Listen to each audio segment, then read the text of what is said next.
It's the KQ Morning Show, 92 KQRS. Steve Gorman, this is the KQ Morning Show. It's Wednesday, February the 21st. Wednesday the 21st, which means yesterday was Tuesday the 20th, which means I should have done it all differently. A buddy stopped by. Next thing you know, there's a bottle out. And next thing you know, I wake up and I'm like, why did I do that to myself? And so the day has already felt long to me. Okay. I feel like I've already been up for a couple hours and it already feels like, 4, 5, maybe 6 hours. And that's because I'm kind of stupid sometimes. And I think, just a little taste, just to wet my whistle, a little, hey, what's that? What's that Knob Creek all about? And then next thing you know, I'm sitting here going, what the hell's wrong with me? You ever wake up and feel like this is a weird sensation? Like I want to shave my tongue. Ew. Yeah. It happens to me a lot. Yeah. What do you mean? It's just a hangover situation. That's what it is. Do you brush your teeth? Yeah, well, you brush your teeth, but you just feel like your tongue's got like, just a nice little, like a little shag carpet thing happening. Yeah, like a film. A little film, sure. It's just something like that. So I would do that a little differently if I could. I'm just saying. And I got up, and as I do, I had a cup of coffee or two, and then at some point it dawned on me, well, you know what I would do if I were in China? I'd go get some of that new pork-flavored coffee they're serving at Starbucks. Oh, my God. Yeah, that's right, Candice. Pork-flavored coffee. That's what the world has come to. That's disgusting. It's a pork-flavored latte for Lunar New Year, okay? It's actually called the Abundant Year Savory Latte. It's espresso and steamed milk mixed with a pork-flavored sauce normally reserved for Chinese food. Then they top it with more pork sauce and then a thin sliver of pork as a garnish. So if you're if you're into, to me it's like, well, you have sausage and bacon with breakfast. Want a little pork in your coffee? Yeah, it sounds like a little gravy. Yeah. It sounds good. It does sound good. The more I looked at it, I was like, I saw a photo. I was like, it's probably what I need right now. So maybe the solution for me from now on, maybe I'm just now discovering if I'm feeling a little under the weather from self-prescribed alcoholic medication, maybe the solution is just more pork products. Mm-hmm. Just sausage, bacon. Screw the eggs. I'll just go with that. A lot to be said for greasy meat. There's certain. I thought about eliminating pork altogether. Really? Yeah, after that crash with the pigs about 5 months ago where all the pigs got toppled over on the freeway, they just looked so messed up. And I was like, I don't want to eat that. Really? I don't know. Okay. Well, that's usually how it happens. There's a moment in time when someone goes, yeah, no, I'm done with this. If that happens with me, I'll let you know. As it turns out, I understand all the arguments for eliminating meat from the diet. Health-wise, ethically, every bit of it. Uh-huh. And then, you just put those breakfast links in the pan, and Stevie comes running. No, you get a little taste. You're like, that's just how that goes, man. So we saw something. We were, Reddit, which is of course the solution to and cause of most problems online, had an interesting subject. And, surface level, you might think you know where this is going. But the more I thought about it, it seemed a little more interesting to me. If you could redo high school all over again, what would you do differently? The first answer is, of course, who in the hell would want to go back to high school? So there's that. But you remove that, and then you can think about, I'd party more or I'd party less. There's a lot of that too. Candice, you're the queen of Richfield High. The first thing I thought is you wouldn't do anything differently. You were having a blast, probably. Yeah, I really liked high school. I was I would say that I was like popular with everyone. Mm-hmm. Like I got along with everyone. I had a lot of friends, but that came with I didn't ever have a boyfriend. I didn't really have any of this drama to latch on to that a lot of my friends did, which I guess is good. But I don't know. I had a good run. No boyfriend drama in high school. That sounds like a win to me. Yeah, but I always felt bad. All my other friends were in these stupid relationships that never panned out to anything. So, but it looks great for a minute, but then you'd watch the heartbreak, and then you were like, you know what? I got girl power. I'm good. Yeah. Tony, were you a member of a group of fun-loving gals in high school? My class was pretty unique. Everybody kind of got along. The burnouts, the jocks, the nerds. It was pretty cool. It was a good melting pot. I think I would maybe step up. I kind of went half speed. Yeah. I think like in school and stuff, there's a lot of times I would know an answer. I wouldn't raise my hand because, since when do you get looked down upon for being smart? Yeah, right. And in sports, was okay. Yeah. But, we didn't try. We goofed around. Who knows what could happen? So I think I would have taken it more seriously, but I had a ball. That's about where I sit. I mean, because I went to a really small school, and there weren't really hard established lines between the groups or the cliques because there just weren't enough people. You know what I mean? It's like my school, my senior class had 12 people, 2 of whom were foreign exchange students. 12 people. There were 2 big public high schools in the town, and then I went to the weird. I mean, it's funny because looking back, we went to the private school for one reason. They had a soccer team, and we had all moved to Kentucky from Maryland, having played soccer, and it was a private school. My parents were not private school folk, but they also offered financial aid if you could test in, if you were smart. So my brothers got in. Basically full rides. They just and again, these are numbers that today you'd laugh at because they were we're talking a couple $1,000s maybe for a year's tuition. It's not one of these in the 70s $10,000 a year, but it was still way more than public school. But it wasn't. It's a small town. It wasn't it's not some ivory covered.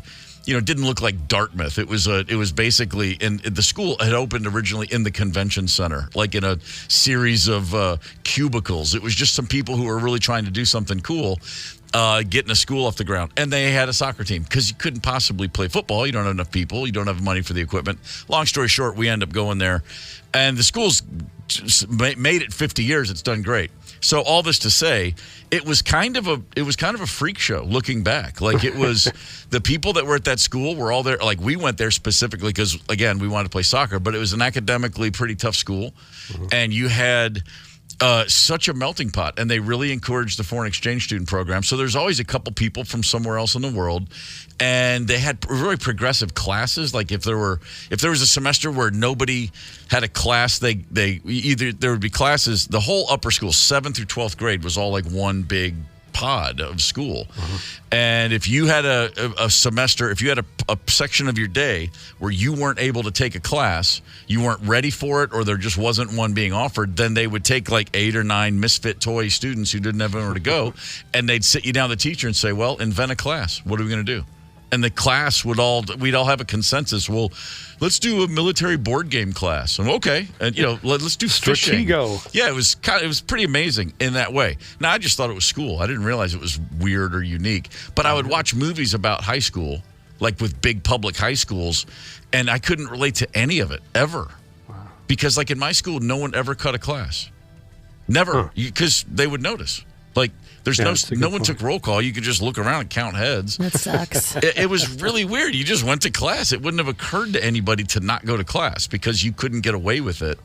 So in that way, it was pretty idyllic. But at the same time with sports, I was into soccer, but same thing. I just didn't try. I was pretty good at soccer and basketball, and I was good enough, so I didn't have that. I just didn't have that thing where when I walked onto the field or onto the court, I'm going to run through a brick wall to kill you. I don't have that. That's not my instinct.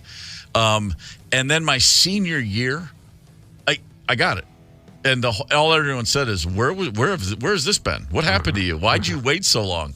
I'm I'm the kid who in 11th grade, my basketball coach yelled at me at halftime, and he said, "You are the passivest player I've ever seen." And I looked him dead in the eye, and I said, "Most passive, coach." Oh, I corrected his grammar. He wanted to break me in half when I said that. He couldn't understand. He's looking at me like, "What planet are you from? You're the biggest dork I've ever seen." His life is basketball, and I'm just yeah, whatever. I don't care. So I would probably do that. But when I look back on high school, the things I would do differently, it's just about me. It's not even about being in high school. I don't know. I had a girlfriend. She was cute. All the normal stuff you do. But the first thing I thought of, this is a hell of a precursor to get to this. The first thing I thought of was when John Lennon was shot. I was 15 years old. I was in 10th grade. Okay. And John Lennon was, as a member of the Beatles, just naturally my favorite thing of all time, I was devastated. And I'm sitting in this small town, and I'm watching the news for days. And Central Park, just thousands of people in Central Park outside his apartment building. And I just kept thinking, I need to go there. I should go there. I'm 15 years old. I'm in 10th grade. I have no way to get there, but I do have a little money stored up. I'll just get a Greyhound bus ticket to New York City, and I'll just go to Central Park. And my parents will want to kill me, but I'll call them when I get there, and I'll say, hey, it's fine. But if I ask, the answer is no, so I'm just going to do it. Right. And in my mind, I could see this this is like a movie. If I were cool, this is what I would do. What an adventure. And if I were, and the fact that Chapman was reading The Catcher in the Rye, that was a big part of the guy who killed John Lennon, had that cop, was reading the book, right after the shooting. And that book had blown my mind a year before when I read it, like it does to a lot of young men at that age. It just was calling me to go to New York. And a buddy of mine, we ran by the Greyhound station, and I went in and said, well, how much is a round trip ticket to New York City? And of course, the lady looked at me just like, New York City, huh? Well, you're going to go to New York City. What are you? She's just very cynically, but she told me it was like $60. It was nothing, and I had it, and I went back and forth for probably 48 hours before I really talked myself out of doing it. But for a minute, I was like, I'm going to do this. My parents are going to be really, really upset. They're going to call my brother in Baltimore. They're going to tell all my older siblings, Steve's gone. We don't know where he is. I'll just leave a note. I'll just say I'm on the Greyhound. But then they'll call Greyhound. They'll pull the bus over. I mean, I'm going through all the things in my head. Where would you have stayed? Central Park. Yeah. In December. What could go wrong? Right. But all this to say, I didn't do it. And I don't know. I'm surprised at myself. I look back. Here's the question. What would you do differently? And that's the first thing that came to mind. It still just eats me alive. Wow. Or I guess really I should have just gone to my parents and said, can I go to New York? Or will one of you take me to New York? And I'm sure the answer would have been no, but at least I would probably have gotten over it by now. They might have considered it. Well, the cool thing, though, is that you entertained the thought. Yeah. There's something really cool about that. I was just completely convinced, like, man, if I were the person I'm trying to be one day, this is just something I would do without hesitation. And I was thinking about that, a few years later when I did just kind of drop out of college and go start a band. I mean, I was thinking like, well, just don't do any of those. Just, once I was 15 then. Once you're like 21, it's like, yo, just do it. What's the worst that can happen? Just try. That's what I tell my kids all the time anyway. If I could go back to high school, I'd take a Greyhound bus to New York and regret that forever. Well, that planted the seed for what happened in your life afterwards. Probably did. So, sure it did. It probably did. That's beautiful. Oh, glad we could come around to a place of beauty on a hungover Wednesday morning. Zepp's sick, by the way. Brian Zepp's not with us today. He's sick. Speaking of hungover Wednesday, we're gonna give away Robert Plant and Alison Krauss tickets at 8:30. A great comedian, Dean Delray, is going to join us at 8, and in just a few moments, it's going to be the Mike Evans Hollywood Report. Hang tight. Connect with us on the KQ Talk and Text line. 651-989-ROCK. That's 651-989-ROCK. 92 KQRS. I'm Steve Gorman. This is the KQ Morning Show, Wednesday, February the 21st. Let's go west. How about the Mike Evans Hollywood Report?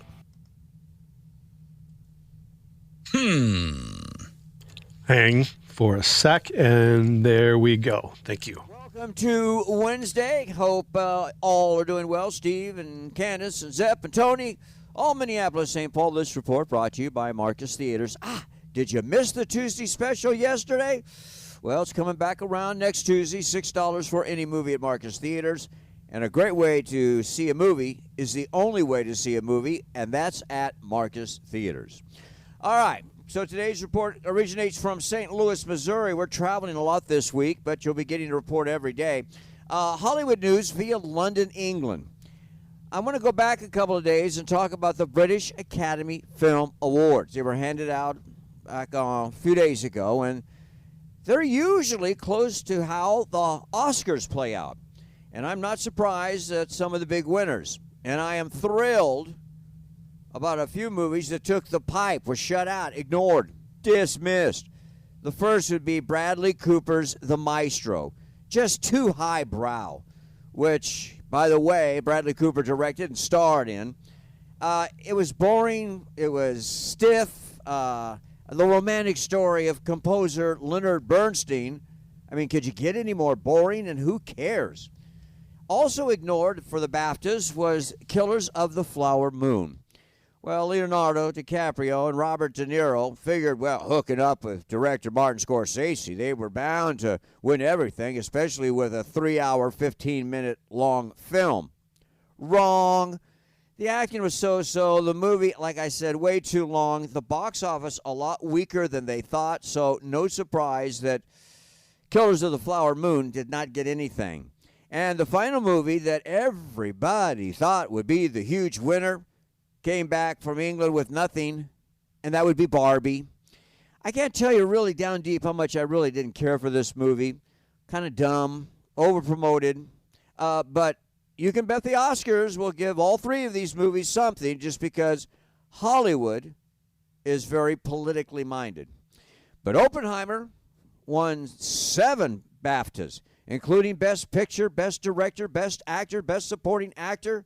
Wow, and they deserved them all. And I loved it that Best Actress was won by Emma Stone in Poor Things. I've been telling you, that Poor Things, fabulous movie. Oh, and what a great movie, and what a great surprise that Divine Joy Randolph won Best Supporting Actress in her performance in Holdovers. Love that movie, loved her performance. I still say that Holdovers is one of the best 5 movies of the year. Back on a plane today, but we'll be talking to you tomorrow. Have a great day. Mike Evans, see ya. Mike Evans, Hollywood Report right there. Just watched Holdovers recently. You guys see that one? No, did not. Paul Giamatti. Almost said Bart Giamatti. That was his dad who's been dead 35 years. Yeah, really, really good. And the whole movie... It's shot. You think that they just pulled it out of a bin and it was made in 1987. It's edited that way. It looks that way. It feels. It's just a movie that was made the way they used to make movies, which was it's just a story about interesting people. That's it. Like there's no explosions. Yeah, there's not a cape or a winged helmet to be found anywhere. It's just people going through life, struggling and doing the best they can. It was fantastic. Really, really enjoyed that movie. All right, why don't we take a look back on this day, February 21st, 1979, at a girls' high school basketball game in Iowa. 2 high school teams played a complete game. At the end of the fourth quarter, the score was 0-0. Oh, man. Literally. The game, for reasons I can't possibly understand, went to overtime. And then another overtime period. And then a third. And it was settled in 4 overtimes. Final score 4-2. It was 2-2 after the third overtime. And then in the fourth overtime, one of the teams scored. Nice. It doesn't matter who the teams are, but this was a real story. But it brings this to mind. And I don't know if they ever did this in Minnesota, but Iowa until 1993 played girls basketball 6-on-6. Did you ever see that style of basketball? And it's not like normal basketball where they just added a player to each team. 6-on-6 basketball went in Oklahoma till 1995, Iowa in 1993. I used to see it in Tennessee. It's 6-on-6, but it's basically two 3-on-3 games happening on either end of the court. You have 3 girls who only play defense the whole game. And you have 3 girls who only play offense. You can't cross the half-court line. What's the point? I guess they thought back in the day the ladies can't run up and down for the whole court. And so when they would tip off the ball, 3 players for each team on one half of the court, and it would just be it's like a 3-on-3 on this end. And if the defense got the ball, they would dribble to midcourt and pass it across the midcourt line to their offensive teammates, who would then go down and so you had players who never played offense once in their high school career. Weird. Yeah, very, very, very bizarre. And it went on until the 90s in several states. Wow. That's just crazy to think about. It's the KQ Morning Show, 92 KQRS. Zep, Tony, Candice, and Steve Gorman are the KQ Morning Show. 92 KQRS. I'm Steve Gorman. This is the KQ Morning Show. Fleetwood Mac, go your own way. If you want to see Lindsay and Stevie, just find Candice today because she's wearing a Lindsay and Stevie sweatshirt. Yeah. Because that's your guys. Yeah. Yeah. Today on the show, Dean Delray in about an hour is going to join us. He's a very funny comedian who was a musician for years. And then in his, 40s, said, I think I'm going to try comedy. And for the last decade plus, he's been crushing it. A great dude. He's going to be with us. We were discussing on the show things we would do differently if we had another crack at high school. If you want to call, of course, we welcome that. 651-989-ROCK is the KQ Talk and Text line. You can shoot us a text, of course. The Facebook page, KQRS Facebook, 92 KQRS Facebook post is up, and we've got a whole lot of comments. And a lot of them say, right off the bat. Well, first of all, the winner is Wendy, who wrote, nothing, I'm good. Okay, great. Wendy, seriously, well done. Well played. You've been more self-aware than most of us. But an awful lot of people mention would have studied either taken or studied harder at a foreign language. A lot of people saying I'd go back and get Spanish. I took French in school for reasons that remain a mystery to me to this day. 4 years in high school, and then even a French class in college, just because it would be an easy A to take intro to French. And I was pretty good at it naturally. I had a good ear for it, but I did not study and I did not put enough. I could cram and learn it, but it never really stayed the way it could have. And I went to a school, there were several kids in my class who were really good, who studied and took to it. And my school every year would take a trip, not to France, but up to Montreal and Quebec City. Like the French club at spring break would go up to French Canada. And I always thought, man, that'd be so cool. And I was like, why am I not studying better? I understood how cool it is to have another language. If I could go back, I really think that is one thing I would do differently. I don't care that I didn't pay attention in algebra, And I really doesn't wind me up that I didn't play as hard as I could in basketball till I was a senior. Those things are fine. But the thing that still now I wish I had was a second language. Candice, you speak Italian. Did that start in high school? No, I did Spanish in high school. Okay. But I did, I think, what is it? You have to do 2 years, and I tried to do 3, but I was late a lot in my senior year, and I didn't get that credit. I ended up having to appeal for it, and I didn't get it because I was a lazy sleeper inner. Tardy. Lazy sleeper inner? Candice Wheeler. Yeah, and now the penance is morning radio for the rest of your life. I That's forced brutal. myself to have this kind of job, otherwise I would have... So when did you start Italian? College. Oh, okay. In college, you decided to switch over. Okay. Yeah. See, I regret that too. I took a lot of Spanish in high school and in college too, and I retained very little. Really? I wish I would have taken more seriously. I'm going to go, ¿Dónde está la biblioteca? But that doesn't come up a lot. No, where's the library? It doesn't come up that much. Yeah, Spanish would be a great one.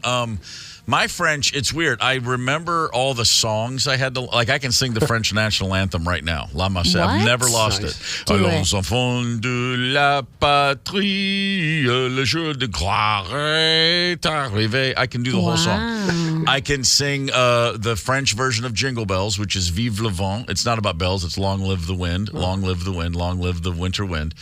Vive le vent d'hiver. I know the songs like What Are the Days of the Week? What Are the Months of the Year? Little sing-songy nursery rhymes. It's so ridiculous, but that speaks to what music does. It locks in your brain in a way that just conversation doesn't.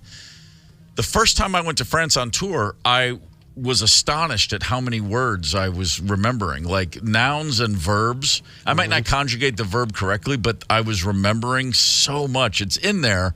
And then as soon as I was in a place where it was everywhere, I was like, oh, wait, a champignon is a mushroom. I know this. I was excited to kind of figure that out.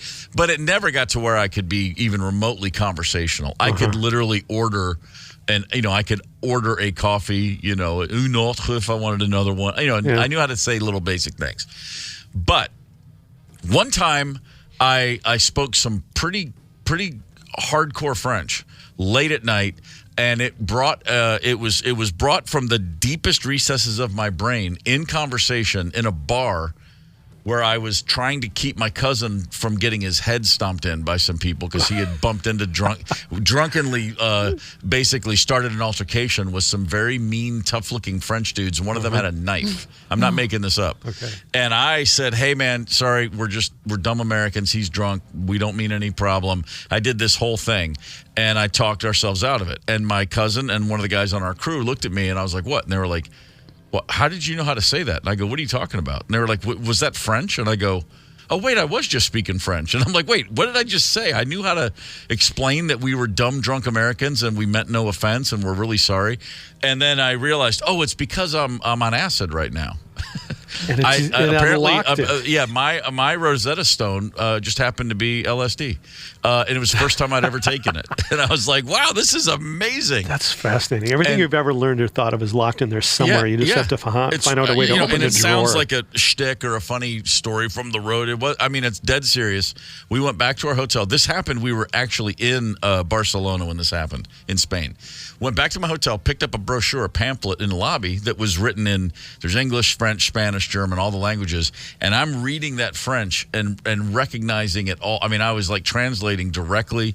I'm reading it. And I'm like, this says blah blah blah blah blah, and I knew it all. And I literally when I finally went to sleep that night, I was like glowing. I was like, oh my God, all that French is back.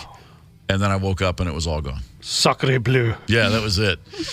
Santa Maria. It was terrible. But for a minute there, I just was like, this is what it's like if you have a second language. Life is whole. Life is so much cooler. Yeah. Yeah, it kills me. My wife speaks French.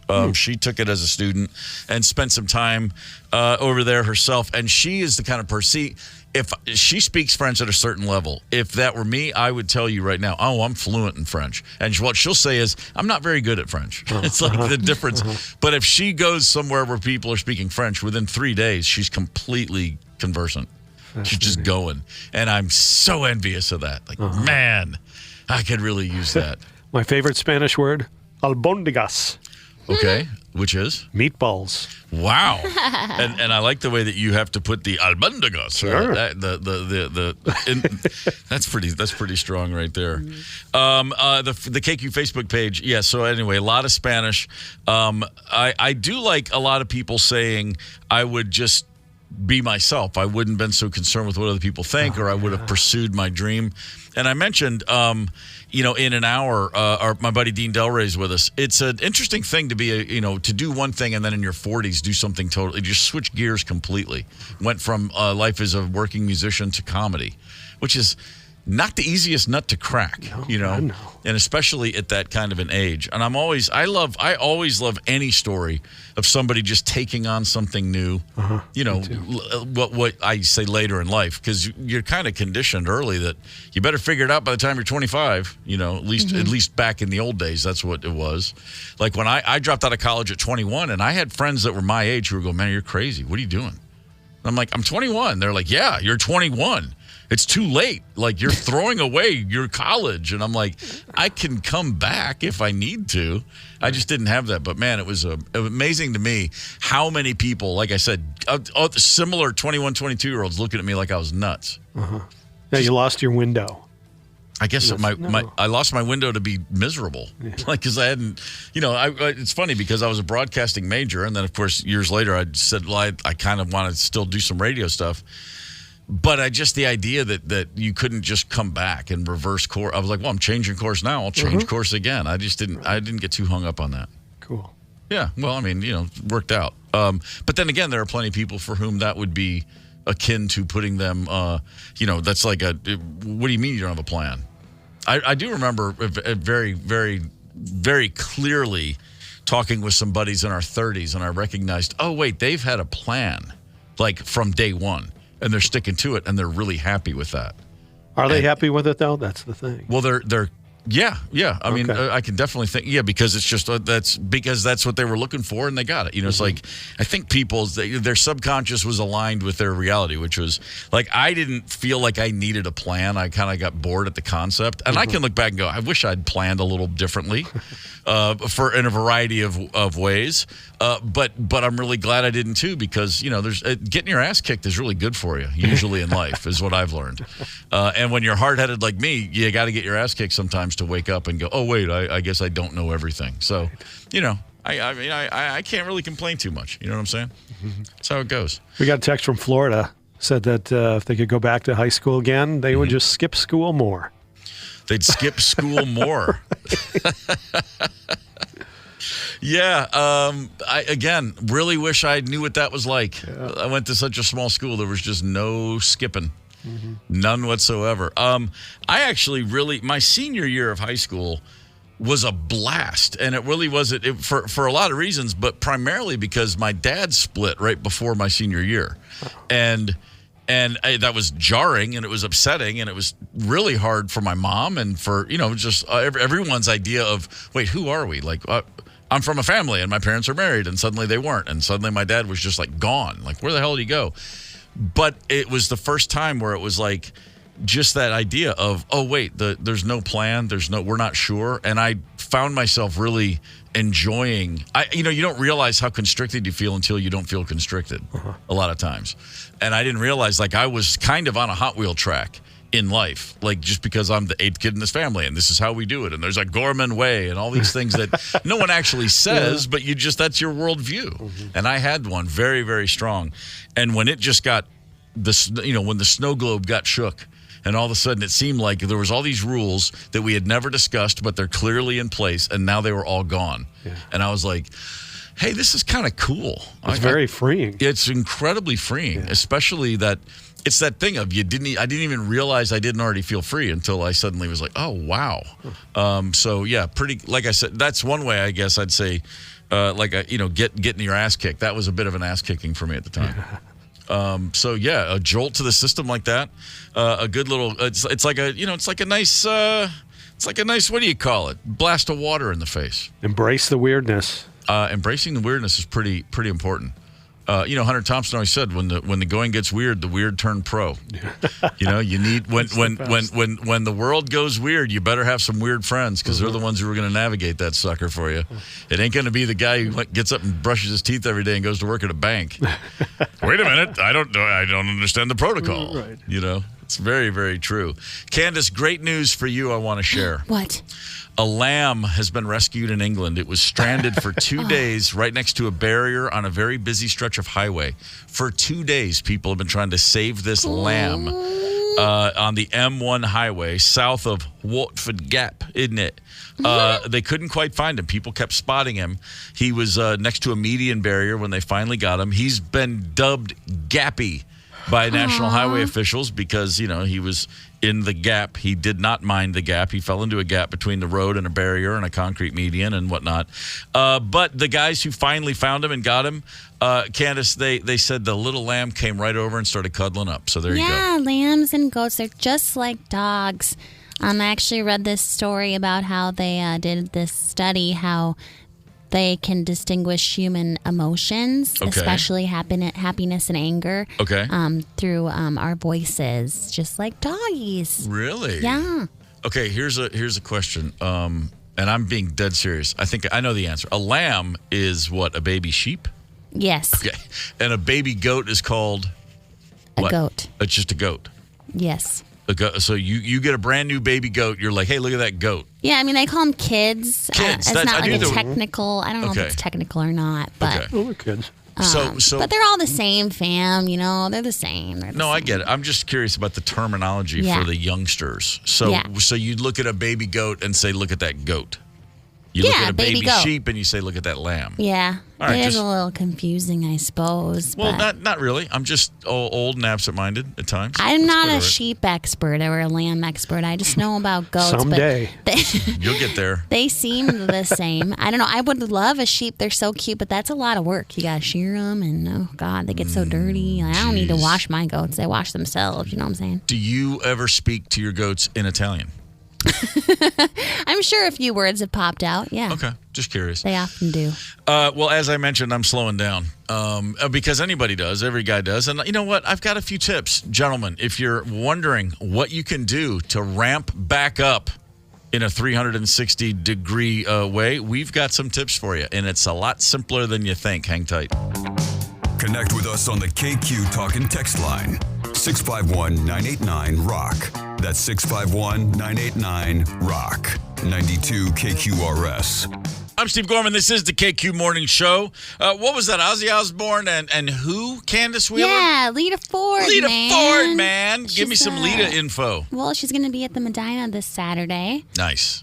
Seen her a few times, spoke with her a couple times. I talked to her a few years ago. My mom was going through some health issues, and it was just like it was about that. We talked about our moms, and her mom, died pretty young from cancer, and her mom's from Italy, and they're just so close. And she's just Lita Ford is the coolest person to talk to because she's just like a normal person.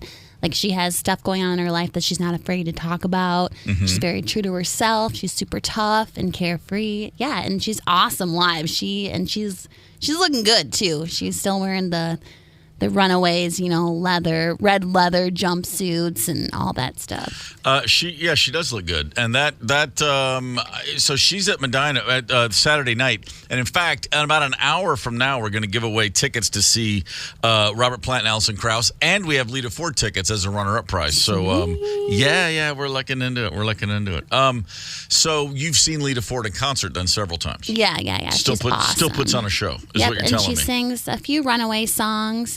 Drive Me Wild, that's my favorite. I got really obsessed with the Runaways in high school. Oh, really? Yeah. Was there ever a thought when you were in high school? We were talking earlier about things they would do different, what we would do differently if we had a do-over in high school. Did you ever think about being in a band? Was that like at that time in your life? Because you are a singer in a band now, but what about 16, 17-year-old Candice Wheeler? Oh, yeah. I really thought of the idea of being in a Black Sabbath tribute band when I was in high school and how I wanted to do that so bad. And so I tried, shortly after I graduated, and it didn't work out. There was a bunch of issues. Believe it or not, Steve, it was really hard to find a drummer. I'm not surprised. I don't think there were a lot of, at that age, that time, those years, the 2006, 7, 8, 9, 10-ish area when you were in high school, I would imagine there weren't a ton of dudes listening to Black Sabbath. I mean, maybe there were. I just, that's something that I think is fairly unique about you, that you were so drawn to music from generations ago at that age. Well, there were. I would say that we had all different ages come out and have interest, but none of them, I don't know. It wasn't the right time. And I'm not going to say drummers are wishy-washy. But at that time, it was just not syncing up. But I'm a true believer in timing because, then years later, I found the right band and the right fit and stuff. Sure.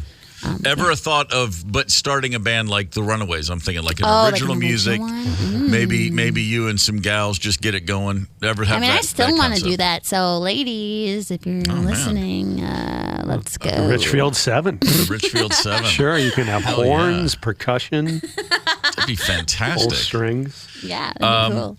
I'm trying to think back. My kids had some good. They came up with good band names. When our daughter Marley was in second grade, she and two of her best friends started a band. Like all my bands at that age, you just said you were a band. They did nothing about it. But she said they were called the Go Rock Babies. Ooh, I 3 love words. that. The Go Rock Babies. And I was like, that is such a great name for a girl group. It is. Yeah. The Go Rock Babies. And then my son's band was the Reddish Blue. Ooh. Oh, pretty good. Yeah. Never forgotten either one of those. Yeah, you got to keep the good band names in the back of your head. You never know when you're going to need one. Yeah. None of us are getting any younger. Just take a look at me and Tony. Look at us. We're just old as hell. Fountains of youth, baby.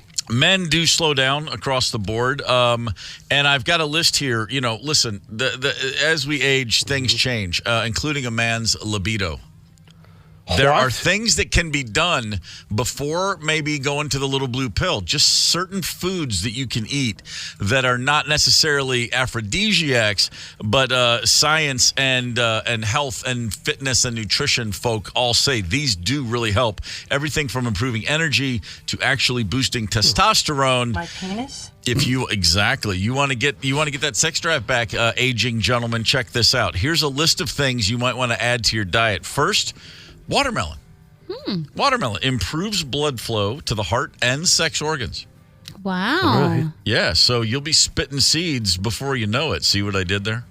Or as the Blues Brothers said, a cool water sandwich. Ooh, what a sandwich on a Sunday. Go to meat and bun. Bow, bow, bow. How about this? So anyway, watermelon, yes. Always, I'm fine. Never not in the mood for watermelon. Avocado boosts energy and stamina. Also a fan of the avocado. Tony? Love the avocado. Yeah, nothing better. I know people, I actually know 2 adults who've never tasted guacamole because they think it looks gross and they're worried about the texture. People are weird about guacamole. My roommate won't, and it's so annoying. I make the best guac. Force it on her. I tell you what, in guacamole, here's the thing about guacamole. I like it even when it's not good guacamole. Yeah. It's just like pizza. It's like the worst you can make it. I'm still going to enjoy it. Right. Number 3 on the list, Candice, I'm sorry to tell you that celery is a big part of this list.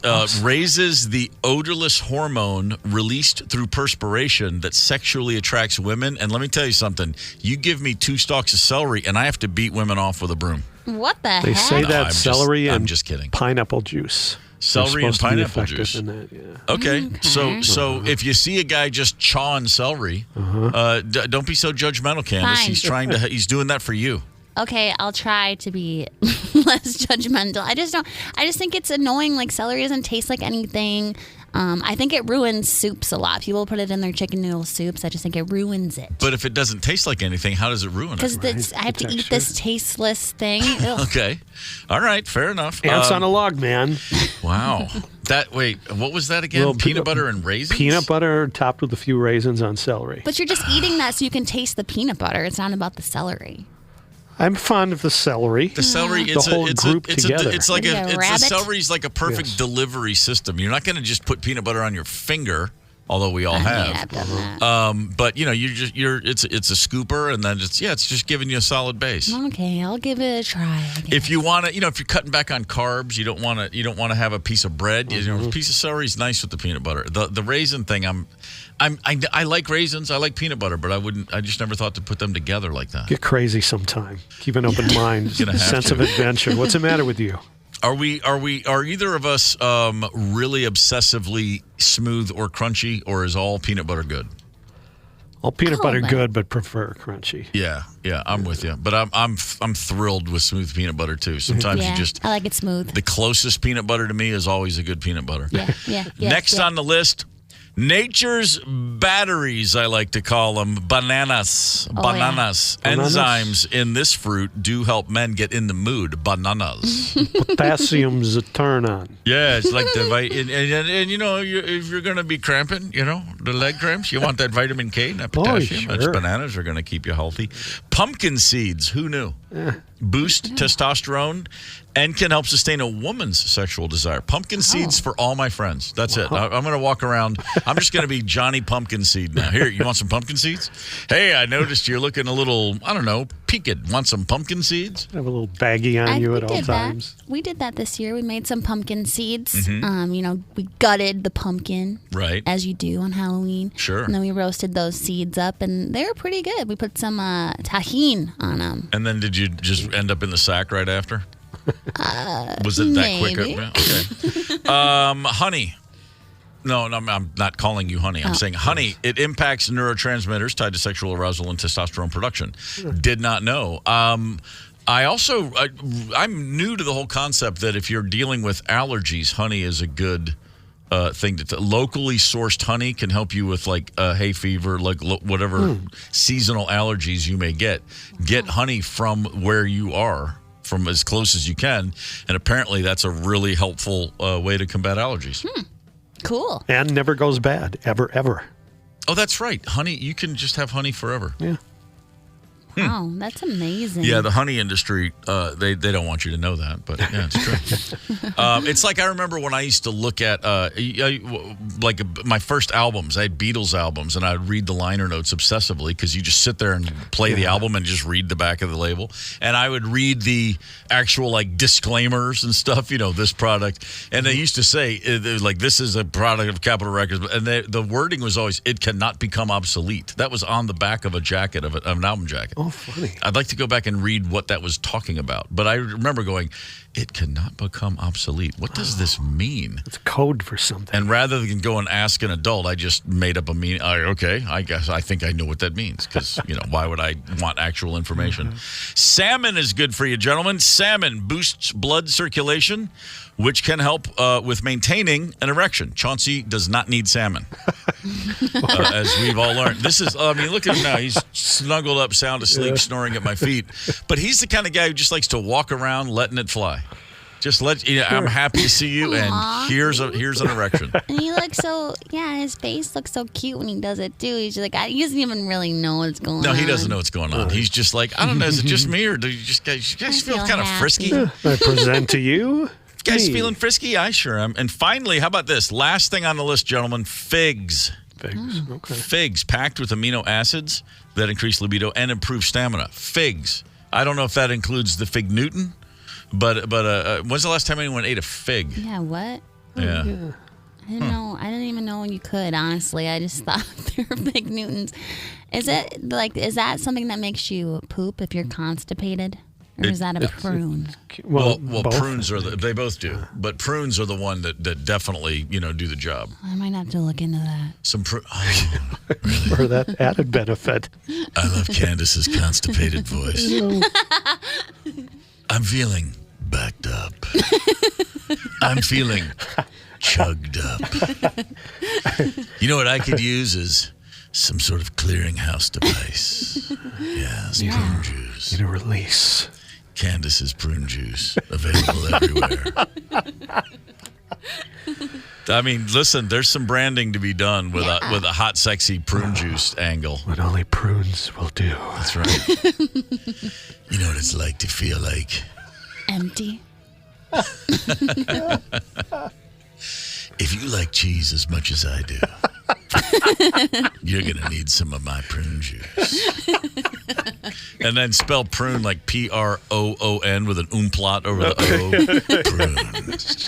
Prune. Motley Prune.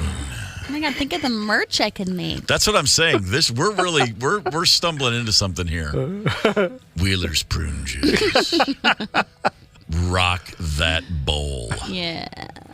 When you need to rock and just can't seem to find the gusto. Either one of you ever played chess? Yeah, sure. You strike me as a chess guy. Like, I mean, I know what the horsey does and what the knight does, but I have because you either have it or you don't. When you put a kid in front of a chessboard or an adult the first time, and it just starts to really make sense, and you can start to look ahead. I'll be the first to tell you, not a chance, not a clue, never. I mean, I learned, like I said, I know what the pieces can do, and I can sit down and play a game of chess, but I can't win a game of chess on purpose. I mean, I just don't have that. My son was probably 6, and a friend of his had a chess board, and he sat down and right away was like, okay, and he just started playing. And I was like, what in the hell is happening? Now, he doesn't care. He never got obsessed with it. He doesn't continue to play. But he could always, at that age, play a level of chess I just didn't have. Like, we started playing for a little while, and he would just he would like laugh when I'd make a move, and I'd be like, this is weird. He can see this.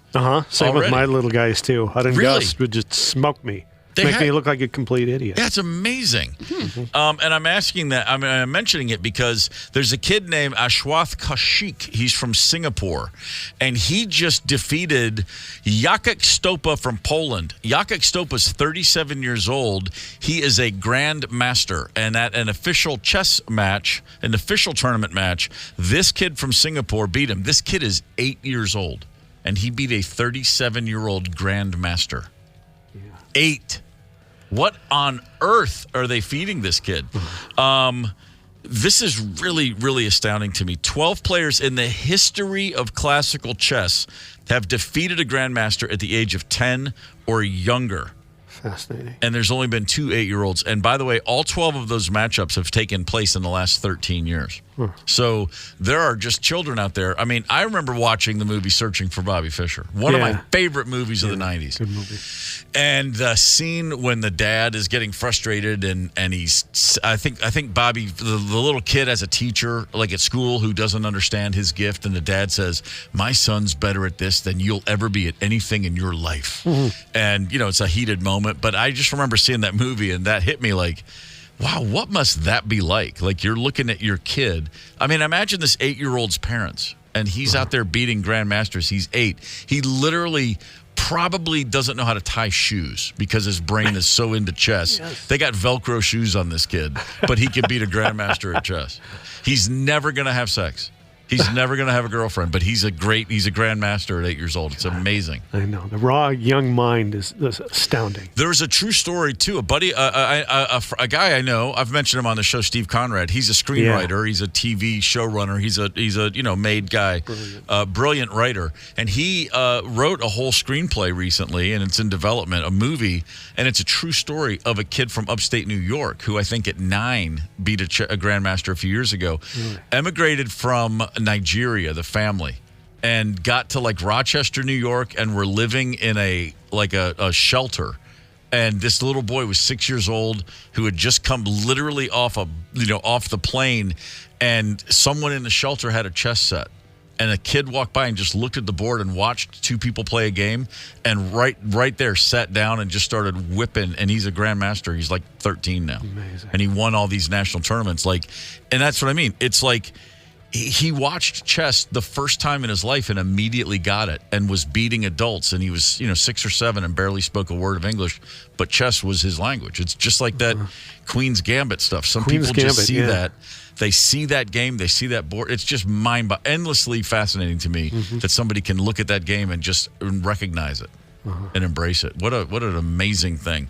In a few minutes, my buddy Dean Delray is going to join us. He's a great comic. He's at Acme next month, and he's a fascinating cat, and I look forward to speaking with him. Right now, I'd like to remind you that you can tell a smart speaker to play 92KQRS. You can stream 92KQRS on your phone. You can listen anywhere you go. Dean Delray, musician and hilarious comedian and host of one of the great podcasts out there called Let There Be Talk. He's with us in a few minutes. Hang tight. It's the KQ Morning Show, 92KQRS. Zep, Tony, Candice, and Steve Gorman are the KQ Morning Show. 92 KQRS. I'm Steve Gorman. This is the KQ Morning Show for Wednesday, February the 21st. Candice, quickly. Oh, yes. Quickly, thanks to John for calling in. John drives for the Cook bus company in Waconia, and he wanted to wish all the bus drivers it's Bus Driver Appreciation Day. Right on. Okay, fair enough. Bus Driver Appreciation Day. Nice. A one woman salute right there from Candice Wheeler. Thanks for tipping us off to that, John. You may remember last month I was talking about this on the show. I was out in Los Angeles and I played a gig with a bunch of friends of mine, bunch of guys from a bunch of bands and a bunch of comedians, and we've done it a few times. We all get together and celebrate Bon Scott. It's a night of AC/DC music. I play drums. Bill Burr plays drums. A bunch of other people sit in. It's a lot of fun. The man that puts this show on every time we do it, and the guy who can, oddly enough, sing just like Bon Scott, is a tremendous working comedian named Dean Delray, a buddy of mine, and he's on the horn right now. Dean, what's up, brother? Yeah, I'm over here trying not to wash away in Los Angeles. Are you still getting rain in Los Angeles? It's insane. Wow. I mean, it is insane.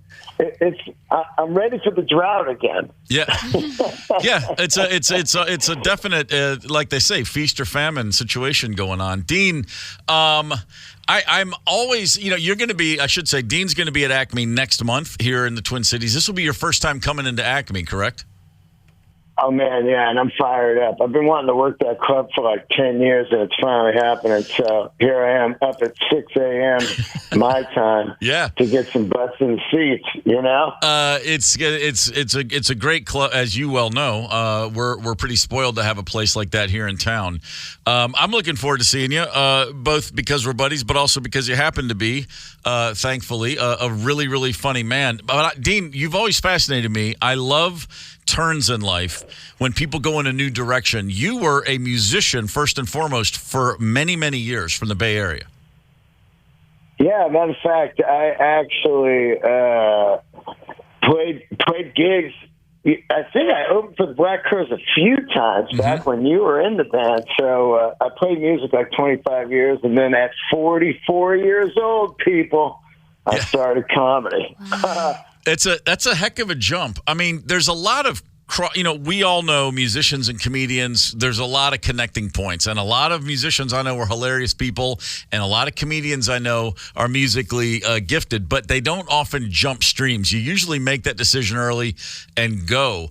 How long were you kicking around the idea of giving it a shot before you jumped in right into the deep end and went full comedy? I wanted to do it when I was a kid, but, back then in the 70s, there was no, like, neighbors going, hey, we're going to do comedy. There were neighbors playing bass and guitar and stuff, so I was like, I'll just give this singing thing a try, and then 25 years went by. Right. But I always wanted to do it, I grew up during that Saturday Night Live golden era, and, Pryor and Carlin and all that. So I did a movie with Ice Cube, and there were some comedians in the film, and this is like 15 years ago. And then I said, hey, I want to try comedy, and they're laughing at me like, you're too old. But then eventually one of the guys pulled me aside and said, hey, you should try it. I think you could do it. What was the first set? Where did you first walk on stage and grab a mic and start and do comedy? The Hollywood Improv. It was one of those shows like, so you want to try comedy, Yeah. And it was like a divorced housewife, a dentist, a kid, and then me, And I was 44. It was so weird to try something new, and of course scary. Like, this is awful. Yeah. But, man, it bit me, and I've done over 5,000 shows now. I was just going to ask. I mean, every now and again we'll be talking, and then I'll see a number. You'll post it, and I'm like, that's a lot of sets, man. And you didn't do it from, you weren't in some back outpost. You were at the Hollywood Improv first time, so that's jumping into the deep end for sure.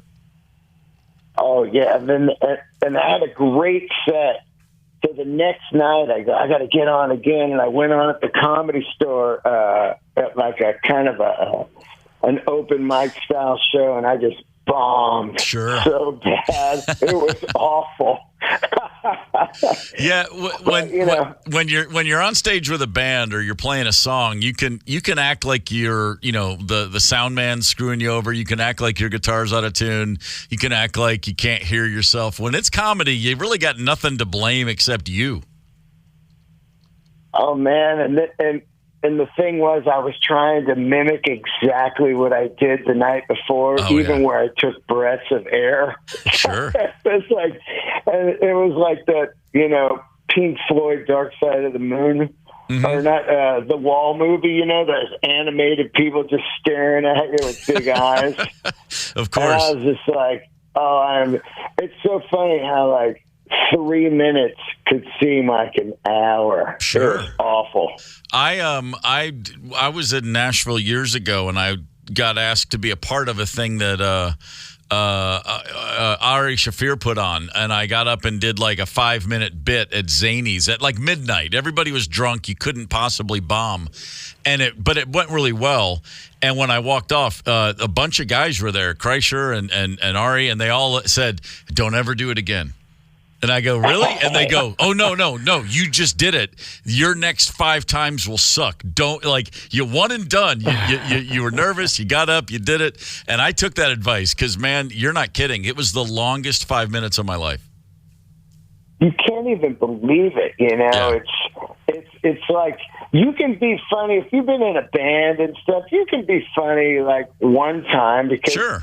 You've been funny a million times with guys, but then the second time you get greedy. And like, I was like, when I got off at the Improv, I'm like, I'm a natural, man. Oh, I'm going to be killing it. And when you get back on and you bomb again, I don't know why I went and did it again, but I know why, because I fell in love with it, but it's just insane because you're just getting pummeled to the face for years. Right. Dean Delray is with us on the KQ Morning Show. He's at Acme next month for the first time. And Dean, the first time I saw you and I were friends for a while before I actually saw you do a set. You were on the road with Bill Burr, and you and Bill are very close. But it seems from where I sit that you've been embraced by some really great comics, and you found yourself in a really supportive community pretty quickly. Well, I think what happened was.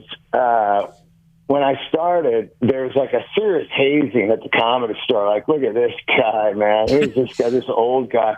But after a while, when people start to see your work ethic, I started and I never stopped. That was, 2009, December 6th. So when people see your work ethic, they want to help you out. They're like, oh man, this guy, he wants to do it. And they'll give you tips. If they don't give you tips, you're like just sitting there like, hello? Yeah, right. So I got really lucky, man. And, it's just been a wild ride. I mean, I did Madison Square Garden last month. It's like at 58 years old, whatever I am. It's insane to think about. I did the Garden. I've done Red Rocks. I've done all the places I wanted to play as a musician, LA Forum. Yep. That's incredible. Dean, and coming out of a life, you said 25 years as a musician, I've always said the reason movies and TV shows about rock bands never quite hit is because the creators take the people too seriously. If it's not a comedy, it's not real when you're talking about a rock band. Well, it's funny you say that because I felt Almost Famous was the only film ever to get it right. Mm-hmm. And I kept watching that movie going, they're going to take a wrong turn here any minute, and they never did. And to this day, I think that's the only film where you're like, that's what it's like there, Yeah, I mean, I have great reverence for the product, for what the result is.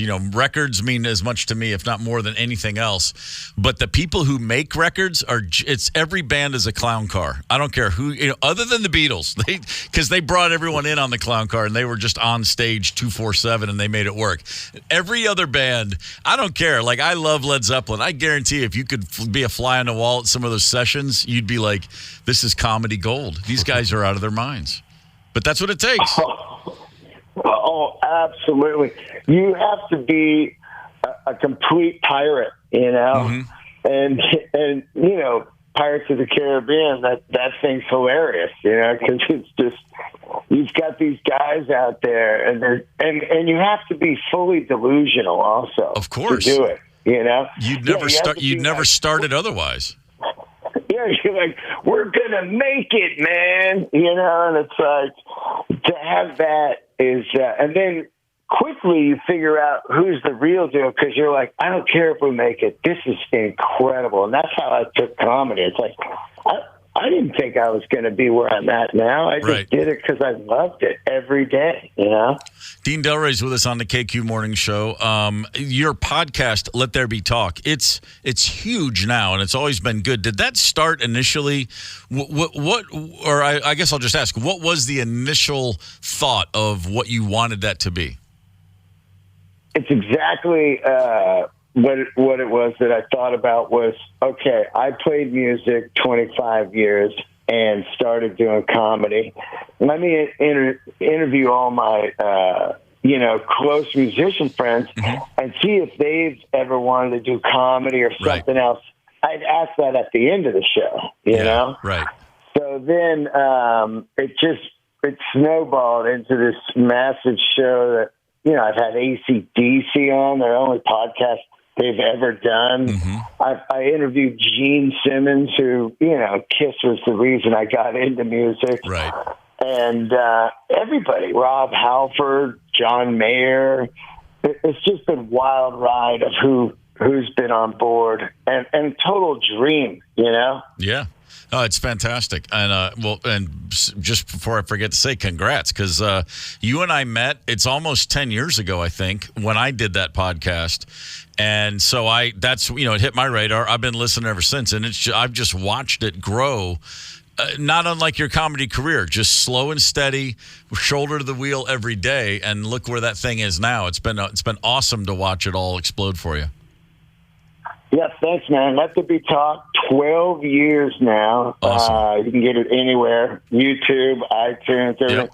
It's so funny to think about podcasts, too. When I started it, it was, two guys having an intimate conversation people could listen to on the headphones on the way to work or whatever. But now everybody's like, it's got to be video, man. It's like, well, now it's just a TV show you're looking for. Yeah, right. I thought you just wanted to listen to something on the treadmill. I don't want to have to, do up my face and and edit TV and stuff. It's just another job, but that's what it is now. Now it's video, Yeah, no, that's where it goes. Dean is at the Acme next month. We'll check in again ahead of time. I can't wait to see you, man. I think I told you this once, and it didn't come out right, but I meant it. I was like, I knew you were a great guy, and I knew you were funny, but I didn't know you were funny. Like when I first saw your stand-up set, I was dying, and I was like, because your personality, it's not exactly the same guy. You know what I mean? Like there was a bite and you're just such a pleasant sweetheart of a dude, and then you got on stage, and there was a couple killer moments. I was like, man, this is awesome. And I was I didn't, it's like sometimes you're surprised by something, but you didn't even realize you had an expectation. But I must have had one, and it was just a delight to recognize, oh, that guy that I really like, I kind of like his comedy better than him. So go figure. Well, you know what? I think me on stage is really who I want to be off stage. Yeah. A little more angry and blasting stuff. Yeah. But you can't walk around like that off stage, or just walking around like, yeah, right. Well, it's going to be awesome. Up there. It's going to be awesome to have you in town, and we'll get you in the studio when you're here. And it's always my pleasure, brother. Thanks for calling in. Hey, man, thanks for having me. I love you. And you killed it at the Bon Scott tribute, man. Just back there with the Phil Rudd groove and feel, man. It's wild, and I love playing with it, man. We got to take that thing on the road. Let's once and for all. Let's stop kidding around. I'm ready. I'm ready. All right, book it. Make it happen. Thanks for having me, dude. You got it. We'll talk to you soon. See you, Dean. See ya. Dean just kind of glossed over it a little. I mean, just by mentioning that 5,000 stand-up sets since 2009. Amazing! What an inspiring guy. Oh yeah, no, it's really, really something to see. 44 years old and just did it, and I knew that story already, but like he literally did stand up one night, went back into it the next night, went back into it the next night, and he's 6 nights a week in Hollywood, if not 7. He's on a stage somewhere. He just grinds and grinds and grinds, and he did get on a lot of people's radar pretty quick because, like he said, comics, all of a sudden they're like, hey, that guy's actually got it, and he was, he's just been on a hell of a trajectory and a fascinating, really, really talented cat. What a likable guy. Yeah. Oh, he's the best. Great story. I just want to mess up his hair. Oh, yeah. Well, he's, like I said, he's at Acme next month, and, we'll go down, and trust me, you'll love it. His show is fantastic. Whoo, boy. The Robert Plant, looking forward to that show. First time I went on the road with him with my band, the Black Crowes, was in 1990, our first album tour. And we went out and did like 6 weeks with Plant, and I've told this story before, but the first night of the tour, he just burst into our dressing room and introduced himself and was like, great to have you, love the record, cool to see a proper young rock band, let's have fun. And then he bounded off and went on stage, and we all just sat there slack-jawed like, oh my God, that's actually him. That was him. It was our first time ever at Red Rocks. So first of all, we're at Red Rocks, which is really cool, and then secondly, we had done a couple tours already with some big artists, and we, got along, but it wasn't like over the top cool. And he was over the top cool from the jump. And standing on the side of the stage, opening night of the tour, and I'm watching him, and what's going through my mind is, I can't believe he can still do this at 42. 42. I was like, he's so old, but he's still got it. And of course, that was 30 years ago. So, right. Still, by the way, still got it. I just listened to an interview he and Allison did. I think it was the Rolling Stone Now podcast with Brian Hyatt. And it's funny because he still gets, when Robert is talking about what they're doing musically and just the way they harmonize and sort of don't harmonize, because he's not a standard singer. Alison Krauss grew up in bluegrass, where you work on, it's almost like barbershop in terms of you get your melodies, your harmonies perfect, and you go over them and over them and over them and over them. And bluegrass musicians famously, think about a mandolin or a banjo or a fiddle player in bluegrass. It's like they're all Yngwie Malmsteen out there. But it's just hours of grinding and grinding and grinding to get to that level. And that's how she spent her whole life. And then Robert comes in and he's just like, oh, maybe I'll sing it like this tonight. And he just bounces around. And they're talking about the differences in their approach and how when they meet in the middle, how special it is.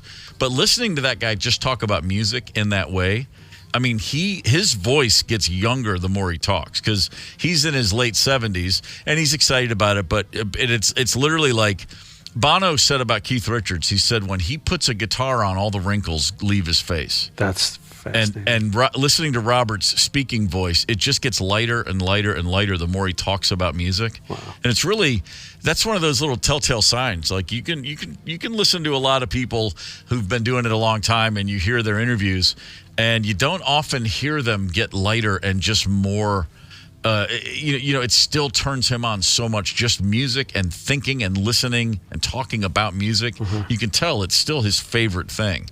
It's really, really awesome. Very inspiring. Yeah, I found his calling. I would say that's a very, very true statement. Hey, you can catch up with the morning show at your leisure whenever you want, and it's easy. Anywhere you get podcasts, you can get the KQ Morning Show app. You can check it out. Listen, as I said, at your leisure. The Steve Gorman and the KQ Morning Show podcast is sponsored by our very dear friends at Devani's Pizza and Hot Hoagies, the best. Oh, they are the best. Thank you for that, Devani's. You always hear people talk about how air travel used to be so much better than now. It used to be really classy and dignified and cool. Wait till you hear this. If you think air travel used to be cool, you ain't heard nothing yet. That's coming up in a few minutes. Hang tight. Connect with us on the KQ Talk and Text line, 651-989-ROCK. That's 651-989-ROCK. 92 KQRS. Steve Gorman, this is the KQ Morning Show. It is Wednesday, February the 21st. That song, the Rolling Stones' Start Me Up, which we've all been listening to all the time since, 1981, that song was released. It was the last Rolling Stones' #1 song, if memory serves. And memory didn't serve the band themselves for a while. That song was recorded in 1977 in Paris during the sessions for the album that became Some Girls. And it was immediately forgotten about. They moved on and finished the album, put out the album. A few years later, they did an album called Undercover, released all those songs. And then after that, they were putting together Tattoo You. And Keith Richards is going through the vault of just endless takes of songs and listening for something like, maybe there's something cool we forgot about. And then imagine being like Keith Richards. You're like, we need a couple new songs for the new album. Let me go back and listen to all the tapes from Paris. Maybe there's something we forgot. And then you come across that. And you're like, oh, my God, what in the world? And part of the reason that the Rolling Stones kind of overlooked Start Me Up was they were recording it multiple takes, take after take after take, as a reggae song. It was written. I can see that. It was written to be a reggae song. It was the drop beat. It was just reggae. And then at some point after, 30 some odd takes, somebody said, hey, let's just play it straight one time. Charlie, kick it in. And they did it. They fell in. They played it once. And that's the one you hear. And then they went right back to a reggae version. So they didn't take the time in real time as they were doing it to go, hey, that's a pretty special take. It's got a vibe. Mm-hmm. 4 or 5 years later, you just stumble across that in the vault. That's why it's good to be the Rolling Stones. Nice. Now you'll hear that before every sporting event in history. Oh, my God, yeah. I mean, I remember going to an Atlanta Hawks game in the late 80s, and as the guys are walking out to do the jump ball, that kicked in, and it was like, oh, my God, that's the coolest thing I've ever heard. Nice to just stumble into a tune like that. We travel, all of us, varying degrees, some a lot, some a little, but all of us kind of get back and go, well, the vacation was great, but, man, that flight sucked.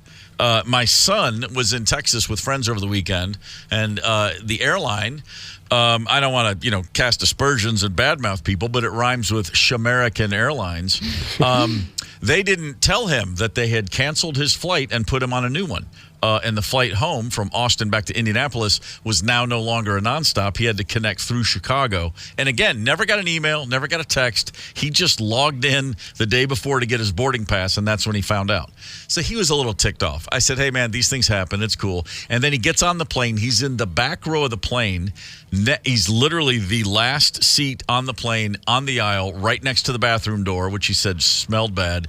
And he was sitting next to a woman holding a baby in her lap. Now, the baby was like asleep the whole time. That was fine. But, you know, he's texting me going, I'm in the back row next to a baby. And I'm like, yeah. And he goes, I thought I had on my original flight, I was like in row 20. Now I'm in 39. I'm like, yeah, sorry, man, that sucks. But, you know, we all have a million stories of how travel used to be better, and now it just seems to get worse and worse and worse. Well, check this out. In terms of used to be better, airlines used to offer something called a lifetime pass. What? This is a true story. United Airlines in 1989, for example, offered a lifetime pass. It cost in 1990, I should say, not 89. It cost $290,000.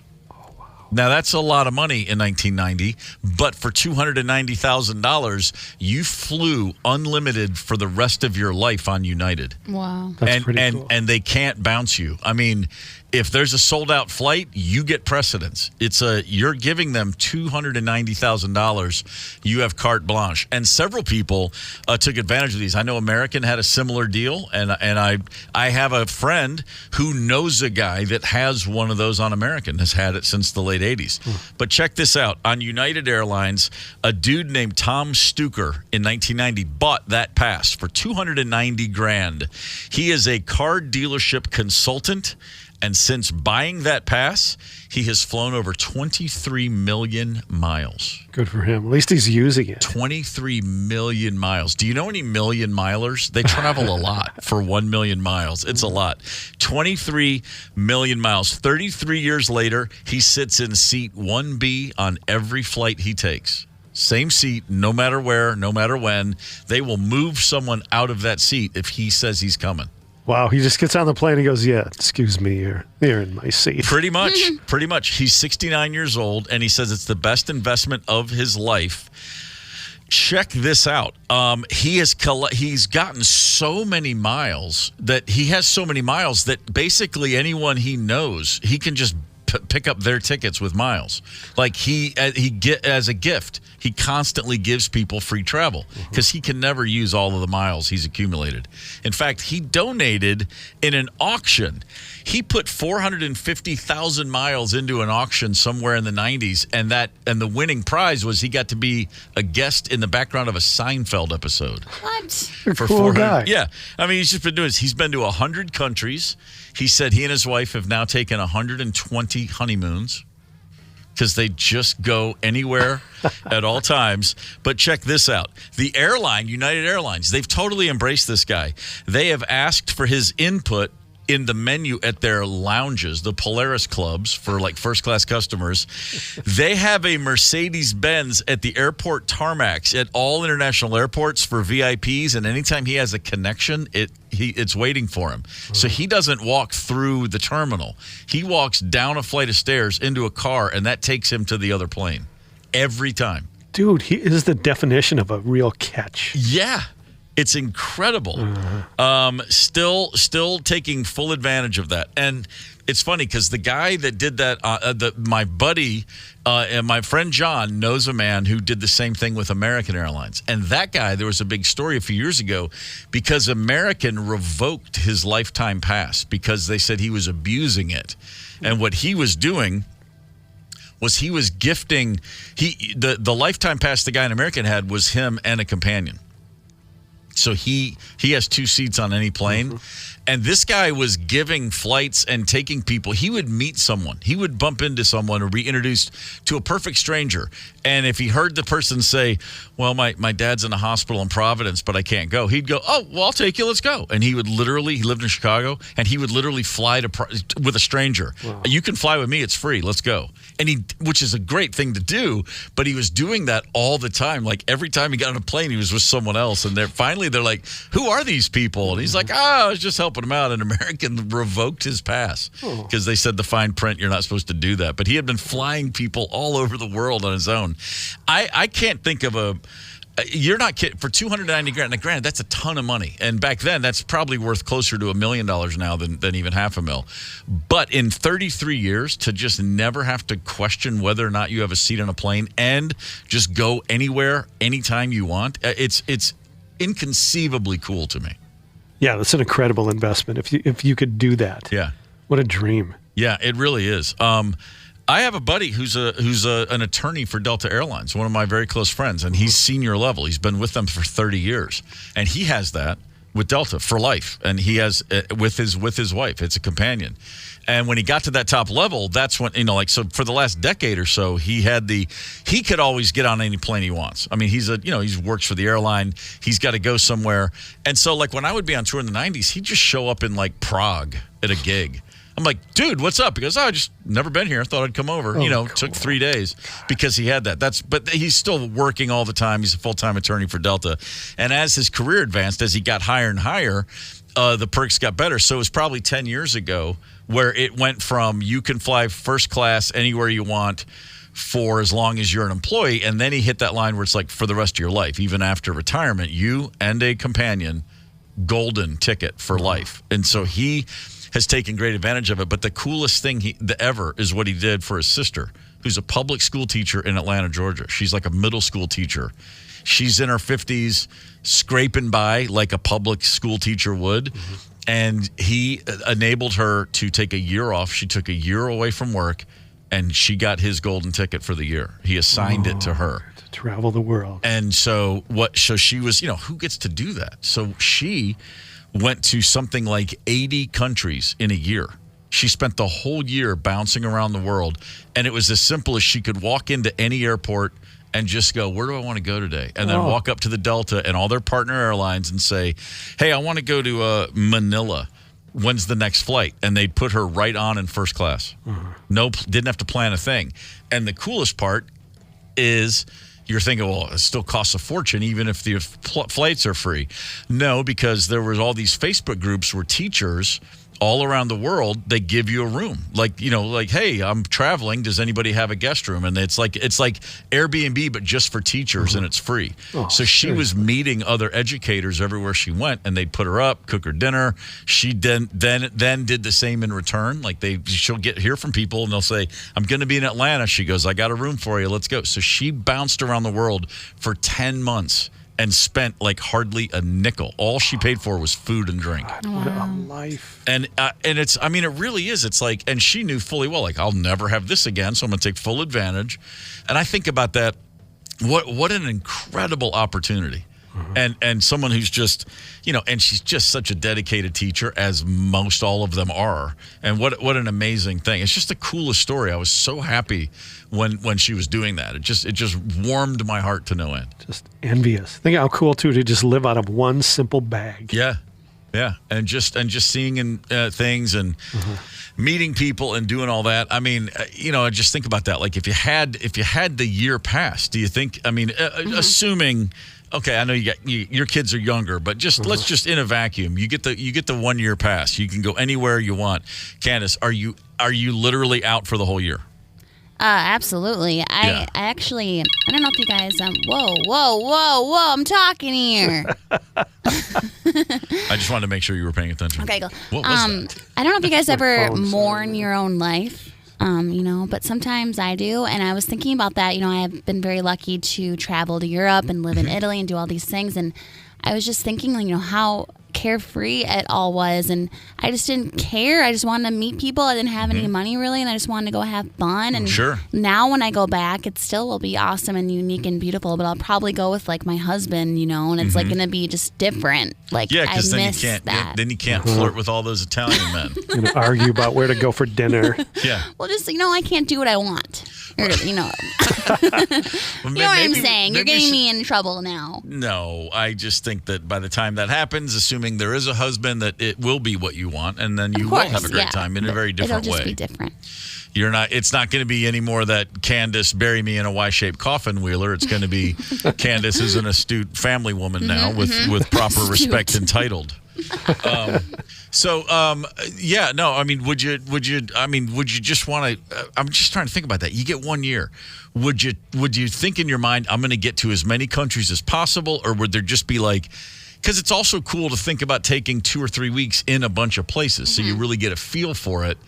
I'd almost be tempted to be like every 3 days going somewhere else, though. I'm not sure how I'd handle it. Want to be spontaneous. Yeah. See what the vibe is like.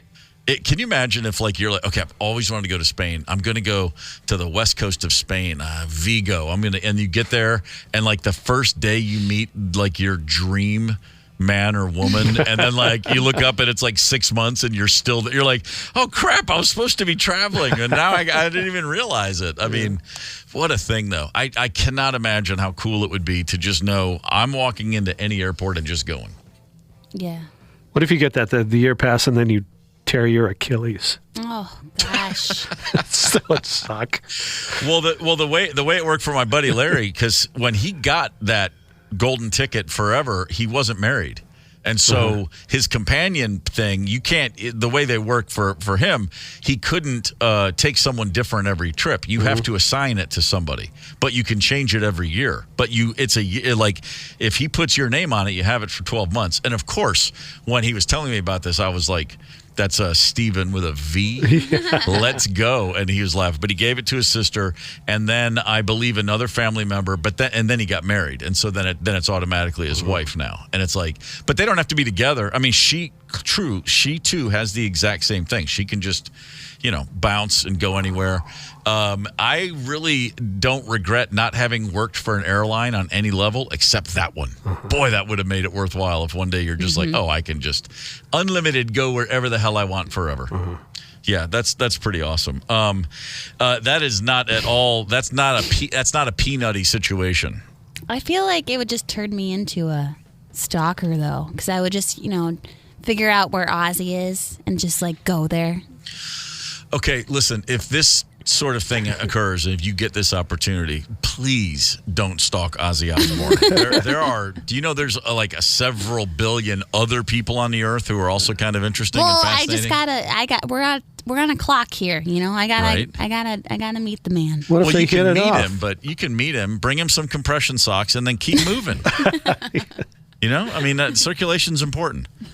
Just don't get stuck with them. That's all. I'm worried about you just plodding down and establishing roots as Ozzy's, whatever. Candice, where's my tea? And then Sharon's like, oh, don't do that for him. Run to Home Depot for me, Candice. And then you're just screwed. And you've got this pass and you're never using it. That's not good. That's not cool for anyone. There might be a connection though. How's that? Between the two. What if she hits it off with Ozzy? Yeah. Okay. I just love spending time with you. Let's go to Chipotle. Yeah, that'd be so nice for me. Yeah, but you know what? It would be great. And then you have this golden ticket. You can fly first class anywhere you want for a year. But then he's like, well, we just take my jet. And then you're flying private and you don't even need the golden ticket. So the whole thing's a waste of time. So don't do it. Yeah, don't do it. Candice, don't take the golden ticket. Okay. You'll just waste it. It's the KQ Morning Show.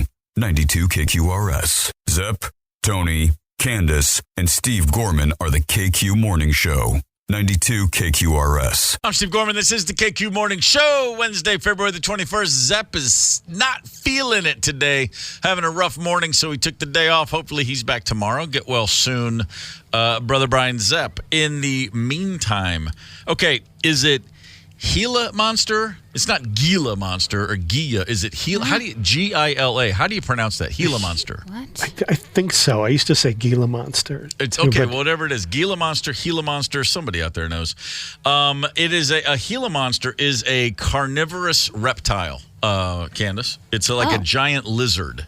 I should have known. Think of the old Johnny Quest cartoons. Mm-hmm. Those would always come and attack people. That's exactly right. It is a venomous lizard native to the southwestern United States and northwestern Mexico.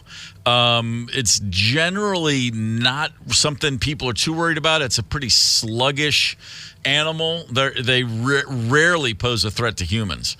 But A guy in Colorado has 2 of them as pets, apparently, for some bizarre reason.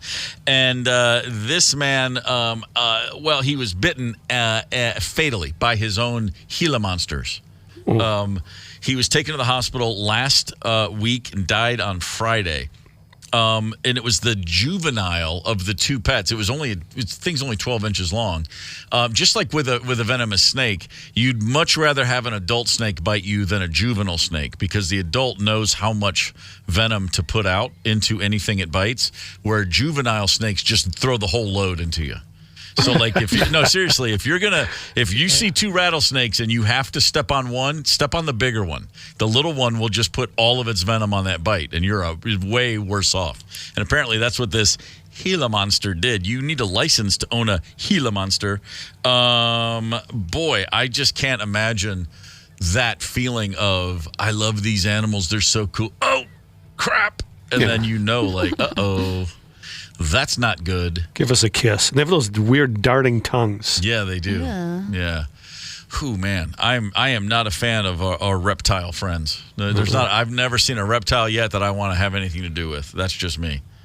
If you tell me that I got to hang out with reptiles, I'm going to say, well, just give me plenty of that giggle water, baby. Giggle water. Giggle water. That's right, Candice.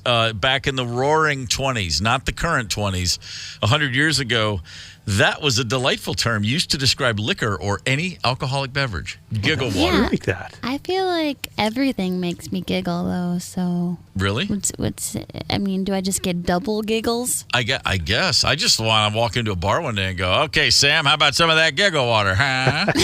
Coming right up, Mr. G. Give me some of that giggle water. Is there any giggle water that makes you angry, Candice? Is there a certain type of hooch that'll piss you off? Oh, I turn into Jim Morrison if I drink too much whiskey. Whiskey? Yeah. What does that mean to turn into Jim Morrison? You start talking to yourself, singing to yourself, twirling around. Okay, all right. Feeling yourself. I didn't know if that meant you expose yourself in front of large crowds, taunt and Haven that police was never officers. proven. Never proven. I didn't know if that meant you go to Paris and start buying a lot of heroin. I wasn't sure what that meant. Another word, talk about words, they come and go. Bippy. In the 1960s on Laugh-In, they used to say, "You bet your sweet Bippy." Right. Wow. Bippy. I don't remember that one.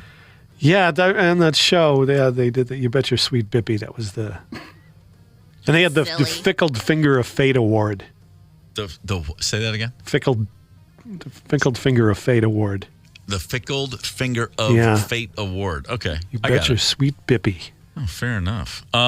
If you want to say something's corny, you could say, "Oh, that's off the cob." That's an old saying. I'm not digging that one at all. because nothing's corny anymore. It's corny to use the word anything about corny. Happy cabbage. That's cash. That's just when someone's flush. They got a lot of happy cabbage.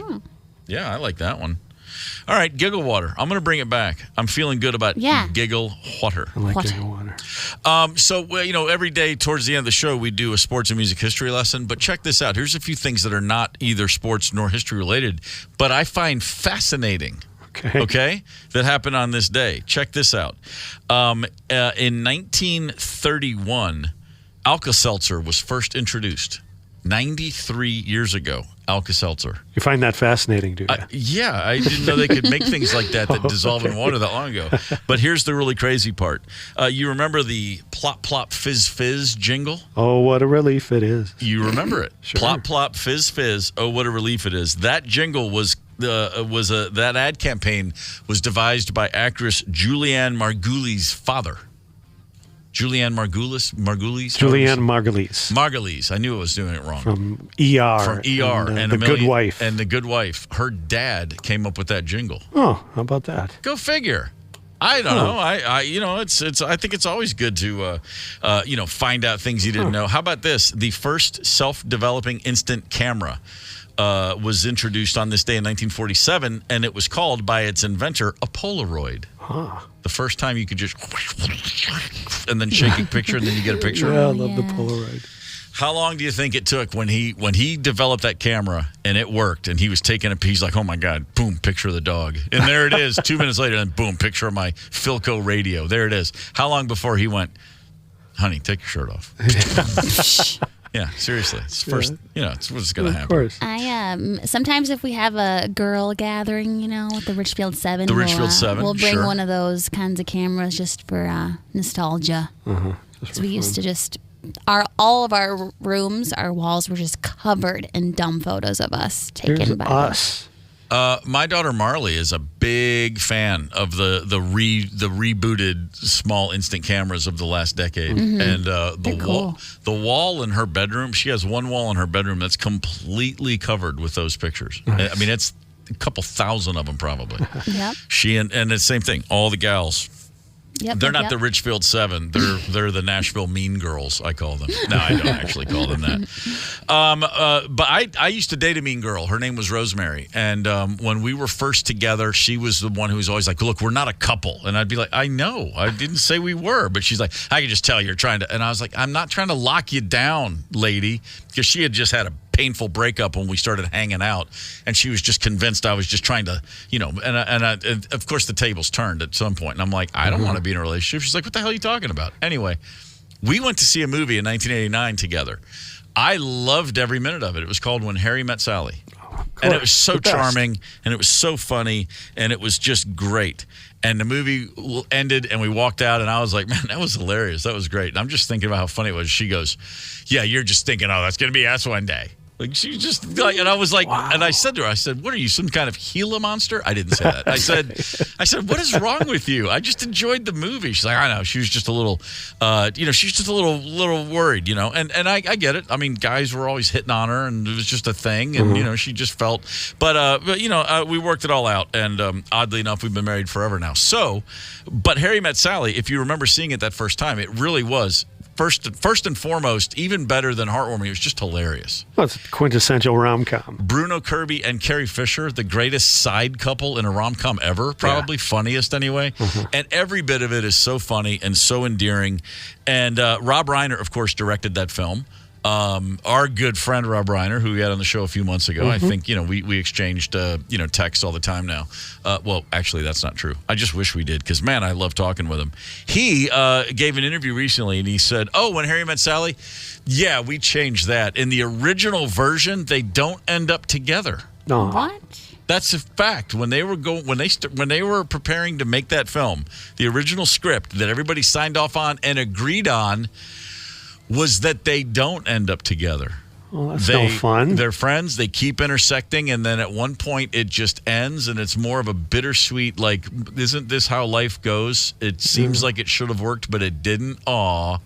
And then Rob Reiner, because here's the deal. Rob Reiner's first marriage had ended in divorce with Penny Marshall, and he was single for a better part of a decade. And he was at a point where he's like, I guess it's just not going to happen. And he had a few women he had met, and they reconnected with some old flames, and it never worked. And that was the way he was putting that movie forward to reflect his own life. And then right as they were like in pre-production, he met a woman named Michelle Singer, who ended up now, and to this day, is still his wife. They've been married for, over 30 years. So it was only because he found love again right before they shut the film where he's like, I think I want to change the ending of this movie. See, that was a true rom-com. It was kismet. Yeah, I said what earlier. What? All shocked and stuff because I'm such a great actress. I've never seen that movie ever. But now I won't because it's fake. It's all based on lies. Oh, Candice, you got to see it.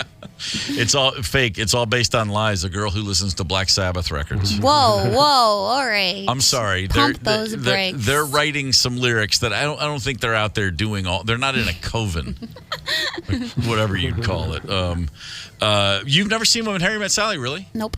It'll please you. It's a wonderful. It's a delightful romp. It's adorbs. Adorbs. I'm down It is to romp. adorbs. And you've got young Clemenza in there, Bruno Kirby. Yes. Such an underrated Okay. actor in everything he's in. Oh, he's so good. So very, very good. Just remember the phrase "baby fish mouth." That's all I'm going to say. All right. Oh wait, yeah, baby fish. They're playing mouth. Pictionary. That's exactly right. Baby fish mouth. Baby fish mouth. So here's our weirdest story of the day. We waited for this one. I think you'll dig it. This is out of the state of Missouri. the godforsaken state that is Missouri. Yes, sir. Apparently, someone tried to cash in on an insurance policy. They thought, well, if I get injured while farming my insurance, I'll be able to get some cash. Probably took it a little bit too far. Let's see here. Gentleman cut his own feet off, attempting to get an insurance settlement for this. Gentleman called 911, said, I got a problem here. I was using my brush hog, the rotary mower, often attached to a tractor, and something went wrong, and I've lost my feet. When the paramedics got there, they literally couldn't find his feet. They were lost in what looked to be a terrible accident. Now, the guy was not screaming in pain because he happened to be a paraplegic. He'd lost the use of his legs, and he couldn't feel the pain in his legs. And so he whacked them with a bush hog thing, and then tried to get in on the claim because of somewhere along the way he thought he was going to get a big cash payment for that. And he's like, I don't need these feet anyway. Screw it. I'll just chop them off. Didn't exactly go to plan. But again, mainly the problem was they couldn't. The paramedics got there. They were like, well, who put these tourniquets on your legs after this? And he was like, I did that. They're like, you had tourniquets with you out there in the field, and where they're asking questions like you do. Where did it happen? What happened? What happened now? But then again, could never find the feet. So eventually, a relative, several days later, found them in a bucket. It was obscured with tires. They had been hidden, literally placed into a bucket and hidden under some tires. Why save them? Well, see, that's the thing. You got. The criminal masterminds, the only true criminal masterminds are ones you've never heard of. Yeah. I mean, that's the oldest lesson in the book. Have you ever watched True Detective, the HBO series? The first season was Woody Harrelson and Matthew McConaughey. Very intense, very good. Very weird, very intense. And there's been several seasons. The fourth season just concluded. And so in season one, you got Woody and McConaughey both doing Southern accents that are just way out there. And it's wild, mystic, weird, devil worshipping, whatever it is. But then every season, it's a different set of detectives. It's an entirely different storyline with some commonalities subtly if you're paying super close attention. But basically, each season is a whole new show. The fourth season just wrapped up with Jodie Foster, and it takes place in Alaska during winter when the sun's never up. And my wife and I are watching it, and it was good. I don't know that it was great, but I like that it's like the show ends and you have no idea about several major plot points. You're just like, wait a minute, well, they didn't ever wrap that up. They didn't resolve that almost. And then you kind of realize, I guess that's the point. And then there's an awful lot of questions left behind too, because I think the conceit was, well, people are unreliable narrators. So let's just do a show where several people are unreliable. So like the point of view and the perspective you're getting, you're dealing with people who just don't tell straight stories. And so the whole thing, I thought it was really well done, but it's good, I guess, but I'm just like, I don't understand what I just saw. Not satisfying. And not so much. It was, it was one of those kind of shows. But I was watching it, and the one thing I was just reminded of. So Jodie Foster is the star. She's the main cop in this town in Alaska. And anytime there's a question to be asked, or they find a body, and she says to the younger cop, she's like, "Okay, ask the question." And then someone goes, "Okay, well, how come they?" And she goes, "No, wrong question." And she just does this thing where they whittle down to what's the actual question you're trying to get to. And I was watching it, and I thought this was really cool. And then around the fourth time she went into that, I was sitting there, I'm watching it, and I go, I've enough of the questions, Jody. I'm like yelling at the TV, and Rosemary's like, "What's wrong with you?" I'm like, I'm just over this show. And then I kept watching it because, I got to see how it ends. Yeah. And it's just one of those. But long story short on all this, I couldn't be in a place. I could not live up near the Arctic Circle where it was dark for like 3 straight months. No, that'd be too weird. Because just watching a show about it throws me off because I just think it's midnight every scene. Mm-hmm. And there's someone sitting there with bacon and eggs. And I'm like, why are they having breakfast for dinner again? And then it's like, oh, it's because it's 8 a.m. Yeah, that I got no time for that stuff. Yeah, that's freaky. No, it's not. That's just not going to work for me on any level. So if you're thinking of, hey, let's take a trip, Steve. Trust me, I want to go south. I don't want to go north. Call me crazy. And speaking of never ever seeing the sun, there's a big eclipse coming up on April 8th. I thought you were going to bring up Candice. Another big eclipse. Mistress of the night, Candice Wheeler.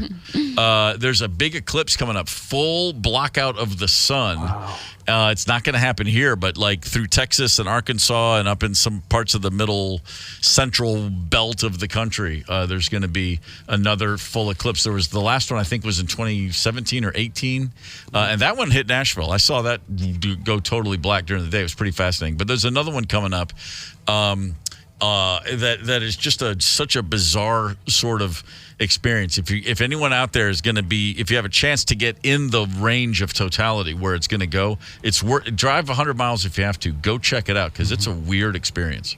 Yeah, that sounds amazing. I just might. I think you should, Candice. Trying to figure out how to wiggle my way down there because I'm not driving. No? Take your bike. Nope. 10 hours, you're out of your mind. They got airports. I'm trying to. I think I can figure it out where I can go to Denver, hang out with my friend Jessica for a day because you can do a whole day layover. That's kind of how it's looking like is going to happen. And then I can just fly to Fayetteville. Okay. And yeah, there we go. Fayetteville. Have a nice boy pick me up at the airport and then rock and roll, baby. Wow. Candice Wheeler and her network of nice boys. Anywhere she goes, I'll find a nice boy to pick me up at the airport.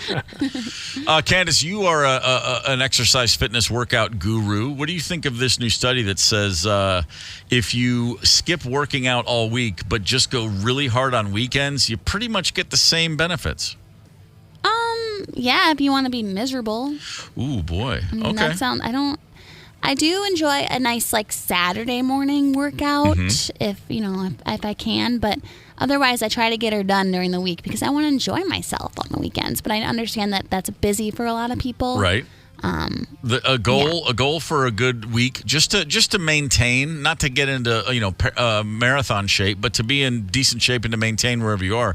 150 minutes of exercise each week. That's 5 days at 30 minutes. It's not that. It sounds like a lot, but not really. I mean, you do 30 minutes. But new studies are saying, but there are these weekend warriors, and they just do it they just take the weekend and they knock out a couple of 90-minute workouts or 75-minute workouts, really high intensity, and they get all the same benefits. I don't know about that. Yeah, that struck me as a little odd, a little fishy too.